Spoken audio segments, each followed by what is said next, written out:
Thank you, ma'am. And thank you, Sajna and Anil, for putting together this important topic to debate. I want to take the next couple of minutes to speak about this policy issues more as a policy researcher. I think everybody on this in this conference and those who are watching it knows enough data about it, and also we all know that October 1st is a very critical time for the sector with the sword of GST. I think it reminds me of the old conversation about retrospective tax that we all thought we got away with in India. And I think this will be the largest value of, if at all, some of those cases go against the industry. The lens that I want to look at it is not from economics or business or valuations. I think we'll have to look at it from more from changing social demographics as well as policy making in the 21st century. I don't think we can make policy making as we did in the previous generation, especially when we boast our young demographics to be our soft power. And I think that's a big challenge. I've spoken about it in the past. I think this has been the demonstration of a poor thought process and inconsistency of policy, especially when it came to Digital India initiatives. So online gaming, the way policies have been thought through and taxes have been applied, I think it's a problem. It has one basis, according to me. The challenge is it is looking at this entire sector as if it's a sin industry. The other sin industries are tobacco, alcohol, gambling, horse racing. And we all forget that most of the Indian states formally run their own lottery system. If that is not gambling, if the state has not, mind you, not done anything to it, it does not do any de-addiction camps or campaigns. And yet, I think it is the same state who also formed the GST Council have come to this nature. So first one, I think we'll have figured out that what do people want? The values, the preferences, and behaviors change. And with technology, a lot of it is changing. We have not used them well. Gaming is not necessarily gambling. I don't know how much more we will have to be vehement as a sector with the policymakers. And when it comes to today, the younger generation uses gaming.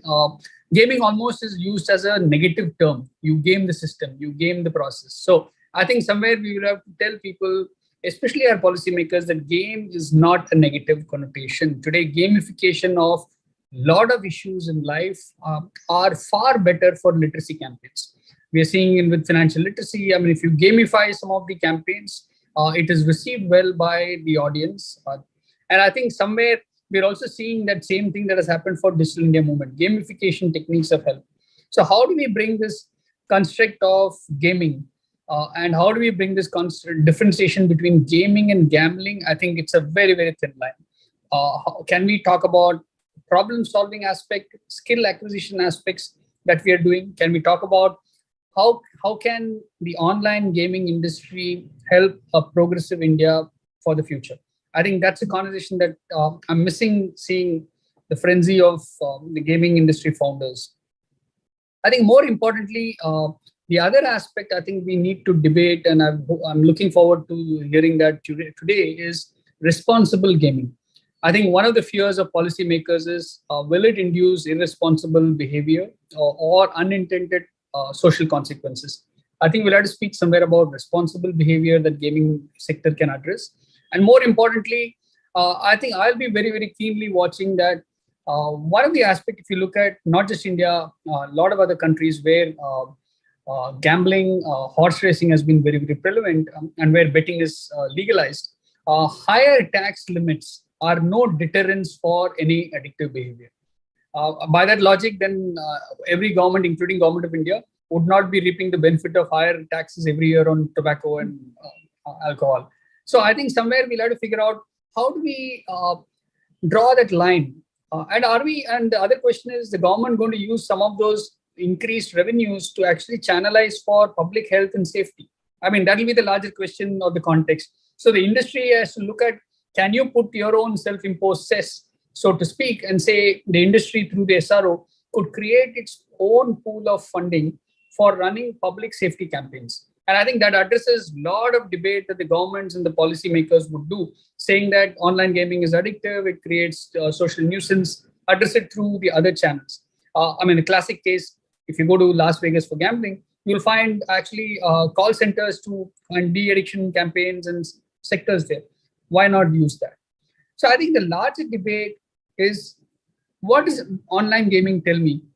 The debate is just started in the 21st century. I think as emerging technologies will bring up more and more possibilities for using for social, I think, edutainment, and not just about entertainment and education, edutainment.